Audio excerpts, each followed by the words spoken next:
Good day, everyone! I am Ronalyn the Atienza from BS Ed 3. In today's video, I am going to analyze one of a short story from Arabian literature which entitled 1001 Nights.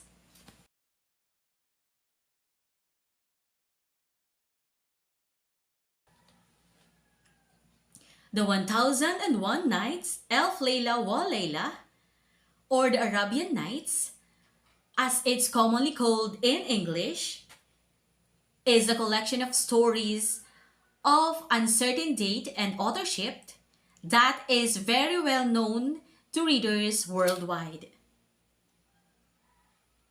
While the sources of many of the stories are unknown, most are considered to have a Middle Eastern or Indian origin. The stories are set within the frame story with many stories embedded within. The tales influenced and continue to inspire many well-known literary figures. As Louis Burgess commented, to erect the palace of the 1001 Nights, it took generations of men. And those men are our benefactors. As we have inherited this inexhaustible book, this book capable of so much metamorphosis. Sherazad or Shahrazad is the legendary Persian queen who is the storyteller and narrator of the Nights. She is the daughter of the kingdom viziers and the older sister of Danyazad. Against her father's wishes, she marries King Shahryar, who has vowed that he will execute a new bride every morning. For 1001 nights, Scheherazade tells her husband a story, stopping at dawn with a cliffhanger. This forces the king to keep her alive for another day, so that she could resume the tale at night. The second characters in the frame story is Danyazad.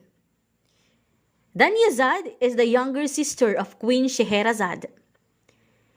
In the story cycle, it is she who, at Scheherazade's instruction, initiates the tactic of cliffhanger storytelling to prevent her sister executions by Shahryar.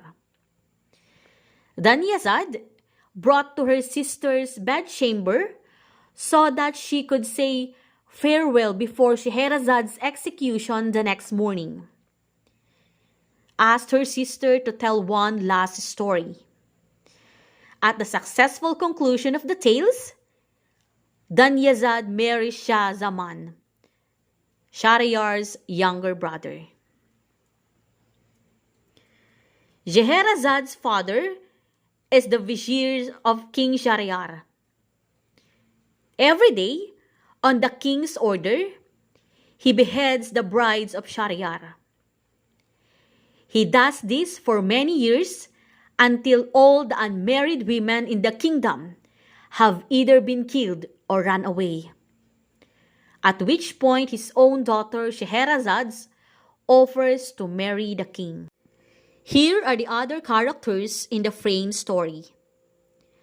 Shahryar is the fictional Persian Sassanid king of kings, who is told stories by his wife, Scheherazade. He ruled over a Persian empire extended to India, over all the adjacent island, and a great way beyond the Ganges as far as China. While Shahryar's younger brother, Shah Zaman, ruled over Samarkand. In the frame story, Shahryar is betrayed by his wife, which makes him believe that all women will, in the end, betray him. So every night for 3 years, he takes a wife and has her executed the next morning, until he marries Scheherazade, his vizier's beautiful and clever daughter. For 1001 nights in a row, Scheherazade tells Shahryar's story, each time stopping at dawn with a cliffhanger, thus forcing him to keep her alive for another day so that she can complete the tale the next night. After 1001 stories, Scheherazade tells Shahryar that she has no more stories for him. Fortunately, during the telling of the stories, Shahryar has grown into a wise ruler and rekindles his trust in women. Jazaman or Jazenan, brother of Shahryar. Jazaman catches his first wife in bed with a cook and cuts them both in two. Then, while staying with his brother, he discovers that Shahryar's wife is unfaithful. At this point, Shahzaman comes to believe that all women are untrustworthy, and he returns to Samarkand, whereas his brother does. He marries a new bride every day and has her executed before morning. At the end of the story, Shahryar calls for his brother and tells him of Scheherazade's fascinating moral tales. Shahzaman decides to stay with his brother and marries Scheherazade's beautiful younger maiden sister, Daniyazad, with whom he has fallen in love. He is the ruler of Tatarstan from its capital, Samarkand. A character analysis is a critical evaluation of the traits of a character, their role in the story, conflicts, experiences, and their relationships in the story. Protagonist versus the antagonist. A protagonist is the main character and experiences the conflict in the story. The antagonist is the opposing character or force in the story. Shahryar, the protagonist. Shahrazad, the antagonist. Character analysis of King Shahryar. A round character is one who is the main character of the story, who encounters conflict and is changed by it. Traits. Initially, King Shahryar was a good king who was a daring, energetic, a powerful champion, and his country was loyal to him. Role. King Shahryar is the main character who became a tyrant after his wife's extramarital affair. Conflicts experienced. King Shahryar is emotionally devastated after witnessing his wife's unfaithfulness to him. He goes to visit his brother, King Shahzaman, whose wife is also discovered to be having an affair.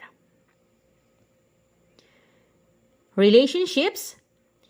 King Shahryar decided to never get his heart broken again because women were not trustworthy. He ordered his vizier to find him a wife. He slept with her one night and then ordered the vizier to put her to death. This became King Shahryar's custom to do every night, which caused great anguish in the kingdom with the death of so many young girls. Character analysis of Shahrazad. A flat character is one that can be described in one sentence and has no depth. Traits. Was the oldest daughter of the king vizier. She was an intelligent young woman who had read books of literature. Role. She devised a plan to save the young woman in the kingdom from King Shahryar's wrath, with stories of intrigue, but with a life less. Conflicts experienced. The conflict begins with getting her father, the vizier, to allow her to marry the king, which meant certain death for her. The conflict then evolves into the narratives of the 90s storytelling by her sister, by ending up each story with cliffhanger. Relationships. Each night's story was meant to entertain the king, but also to teach a life lesson. The king would eventually fall in love with her. The setting for Arabian Nights, sometimes called 1001 Arabian Nights, is in the Middle East. Specifically, it takes place in the tents of the Sultan. The Sultan has had bad luck with wives, believing them all to be deceitful. His newest wife knows what her fate will be after their wedding night, and so she tells him tales to distract him and keep him interested in keeping her alive. Therefore, the stories are told from the Sultan's tent. It is set in and around the Middle Eastern areas. Plot summary. The primary story is about Shahryar and Shahrazad. When Shahryar discovers that his queen at the beginning of the tale is being unfaithful, he declares that all women are the same and vows to take a new bride each night and have her killed the next morning. The people shocked by the brutality of this law and watches in horror as their king murders their daughters. Shahrazad, daughter of the vizier, convinces her father to offer her to Shahryar. She asked her sister Dinazad to wake her before sunrise and ask for a story. Dinazad wakes her as commanded, and with the king's permission, Shahrazad begins to tell her a story. But she halts her story at the suspenseful moments and tells Dinazad that she will finish the tale the following night, if the king permits her to live so long. Shahryar wishes to hear the rest of the story, so he agrees. This continues for 1001 nights, although it has actually been counted to be 280 nights. Shahrazad tells stories about romances, tragedies, and epic adventures. Often, one of her characters will tell his own story, creating an embedded narrative. Eventually, Shahryar falls in love with her and renounces his law.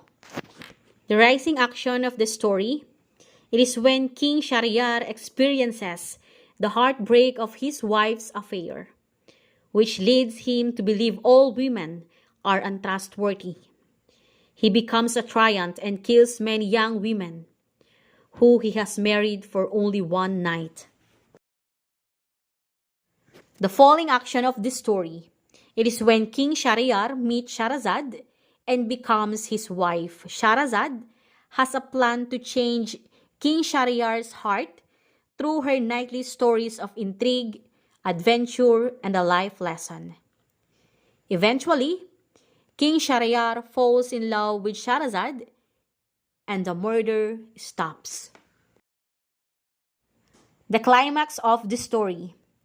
After finding out that his first wife is unfaithful, Shahryar kills her and swears to marry a different woman each night before killing her the following morning to prevent further betrayal. Scheherazade, his vizier's daughter, concocts a plan to end this pattern. She marries Shahryar and then begins to tell him a story that night. However, she stops the story in the middle, so that he will be excited to hear the rest the following night. The next evening, she finishes the story and then begins another, following the same pattern for 1001 nights, until Shahrayar has a change of heart. The stories she tells comprise the collection. A creative and original collection of stories. The Arabian Nights and the different tales and stories within it contain various innovative and inventive literary techniques that are fresh and distinct from Western form of literary writing. Traces of Persian, Indian, and Arabic culture, folklore, and literature can be found in the collection, but others are exquisitely original. The creativity of the collection primarily lies on the frame story, which was artistically utilized in order to strongly present the following stories that are necessary in the building of the entire collection. The theme of the story: sexual desire and eroticism. Eroticism and sexuality are a major theme and motif within the Arabian Nights. In the frame story, King Shahrayar struggles with accepting his wife's sexual desires that lead to her unfaithfulness when he is away during war. The same is the case with his brother. The telling of the tales at night in the sleeping chamber add to the theme of sexuality and eroticism that is prevalent in many of the tales. The couple are in an intimate space where the reader is allowed to enter. The king spends a night with every woman before he kills her, his rage and wrath being channeled into sexual desire and lustfulness. The role of women in the story. The role of women is presented in a very subtle and nuanced way throughout the collection. On the one hand, there are many strong and intelligent female characters. On the other hand, however, women are also depicted as oppressed, socially unequal, and unfaithful or immoral. The frame tale, for instance, initially presents women as being untrustworthy and unfaithful, which justifies King Shahriyar's decision to murder every woman he takes as wife after the first night of the marriage. However, in the same frame tale, Shahrazad is presented as the center of beauty, faithfulness, and intelligence. In the conclusion of the frame tale, King Shahryar recognized Shahrazad's eloquence, wisdom, purity, piety and sweetness, honesty and discretion. The countless women that die at the hands of Shahryar are helpless and lack the agency to control or alter their own fate. At the same time, Shahrazad is able to outsmart the king and change his wrath and bitterness into love and understanding. Moral lesson. One of the most important moral concepts in the Arabian Nights is that of fidelity. From the very beginning of the work, fidelity is the driving force that binds the brothers together and that provides the backdrop for the telling of the tales. Fidelity of all kinds is explored in the Arabian Nights, that between a husband and wife, between brothers, and between a lord and his servant. Morals and ethics are among the most important subjects dealt with throughout the Arabian Nights. Describe the moral system as it is depicted throughout the course of the book, giving examples of important moral concepts in specific tales. The story illustrated that even when women did not hold positions of power, they were still capable of destroying or saving a kingdom. This power is shown by the king's first wife, the demon's wife, and Shahrazad, the priest's daughter. The power to destroy was shown by King Shahryar's first wife, even though she may have not known that her actions may lead to the destruction of a kingdom, it ironically ends up that way. Conclusion. The Arabian Nights, 1001 Nights, is a treasure of world literature because of many factors. These factors lie in the uniqueness and creativity of the collection of various stories with various characters, with various themes, and most importantly, with various morals that are embedded on a single frame story. In the end, one can simply conclude that the diversity of the style and the structure of the Arabian Nights are its unifying factor towards greatness as a piece of literature.